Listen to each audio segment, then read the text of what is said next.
Eh bien bonjour à tous messieurs, dames, bienvenue sur cette nouvelle vidéo des actualités du marché financier. C'est qu'aujourd'hui on se retrouve, on est le 28 octobre 2022, les marchés ont tous clôturé. Alors oui, on est le 28 mais je fais cette review pour le 27, hein, ne vous inquiétez pas, puisque en fait on a dépassé minuit, donc c'est pour ça, voilà. Du coup tous les marchés ont clôturé, hein, bien évidemment. Le CAC 40 qui finit en baisse, hein, moins 0,51%, on est toujours au-dessus de la barre des 6200, 6244 exactement. Le Dow Jones plus 0,61, le Nasdaq moins 1,63, le DAX plus 0,12, le FTSE 100 plus 0,25, le Nikkei 225 moins 0,32. Nous avons un pétrole Brent qui monte, qui a fait environ plus 0,94%, 94,73$, le 11 d'or 1658,59$, l'euro USD qui passe sous la parité, voilà, on était sur la parité, maintenant on est dessous. Voilà, donc quand je dis sur, c'était voilà 1,0003 et quelques hier qu'on avait clôturé. Là, bon, on est à 0,9963, on est pratiquement dessus. Hein. Nos problèmes. Le 10 ans français 2,48, hein, ça se détend au niveau, des 10 ans. 10 ans US c'est pareil, on est repassé en dessous des 4%, 3,94. Aujourd'hui, grosse annonce, mais sans surprise, effectivement, comme vous pouvez le voir sur le titre, la BCE qui du coup a relevé de 75 points de base, donc ça a été bien anticipé par le consensus.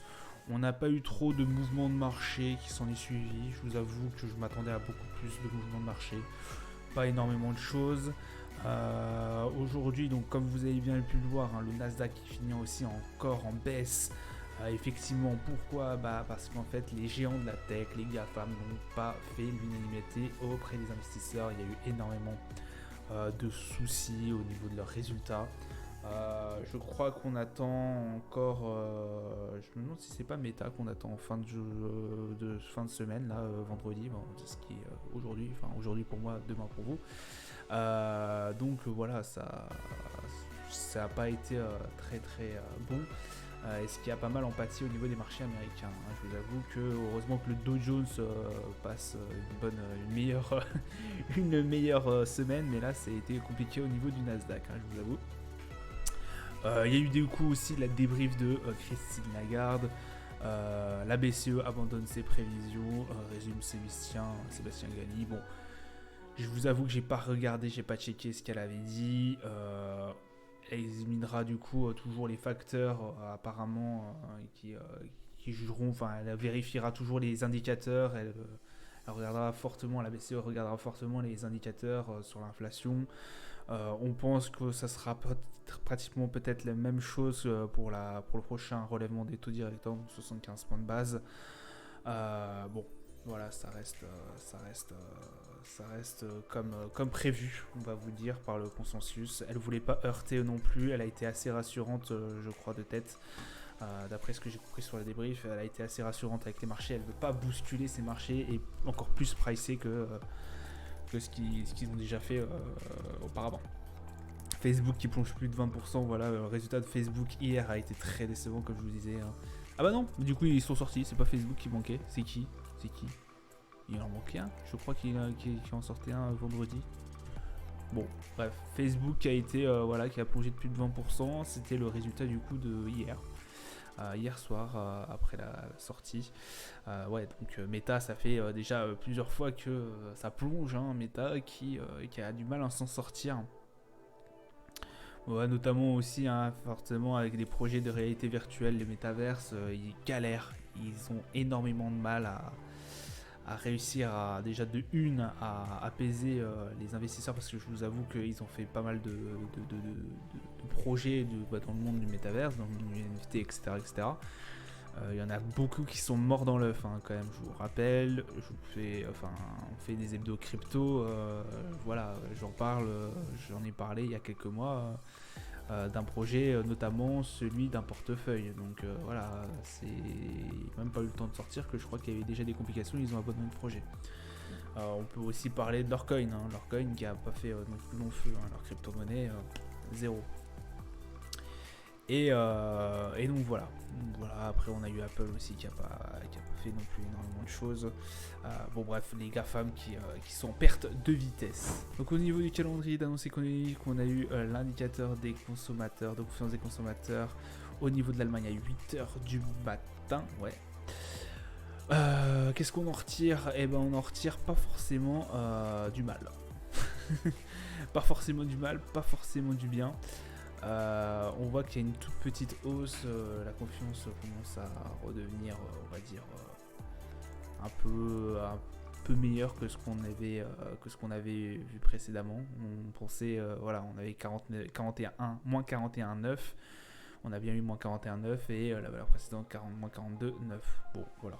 Le BCE, décision des taux d'intérêt, donc ça n'a pas été, ça n'a pas changé.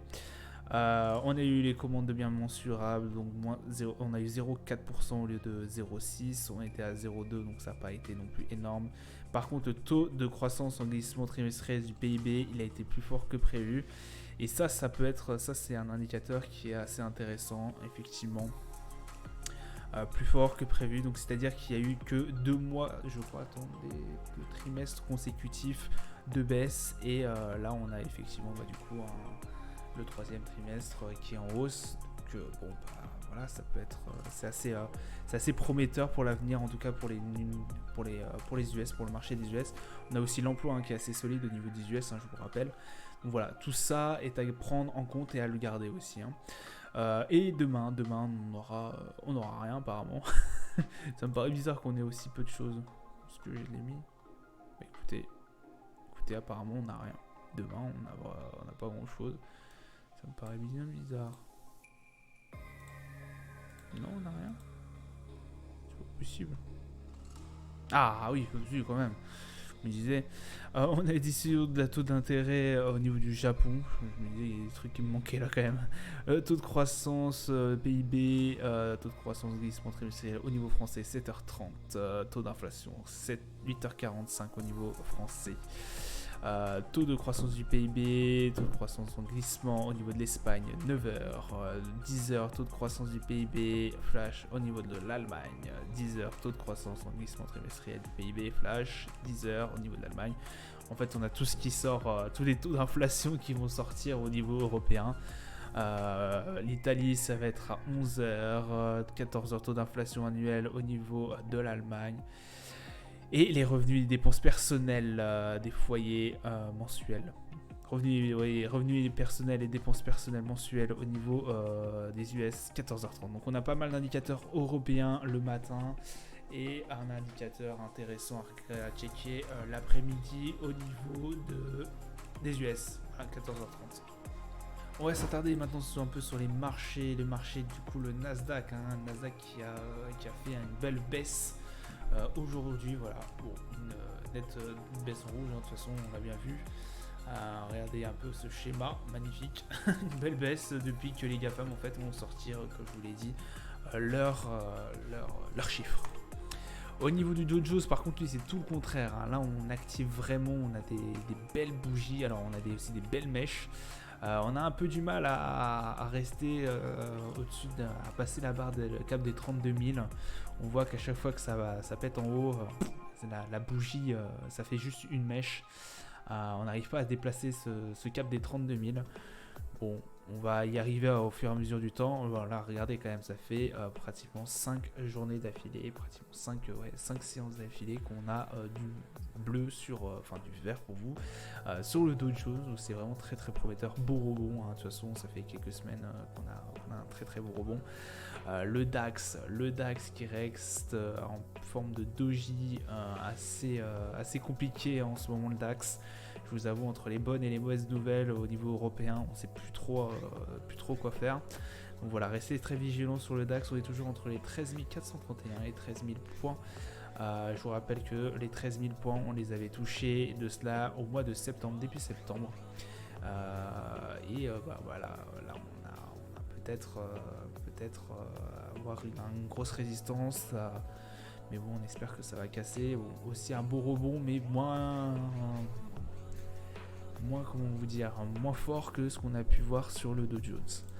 Le CAC 40, on est entre les 6003 et les 6000 points. Bon, CAC 40, c'est pareil. Alors, on a eu une séance d'hésitation hier. Aujourd'hui, c'est une zone rouge, donc zone de baisse. Effectivement, on a été encore plus remis en retrait à partir du moment où Wall Street a repris la main, où les marchés européens ont clôturé et que Wall Street a ouvert.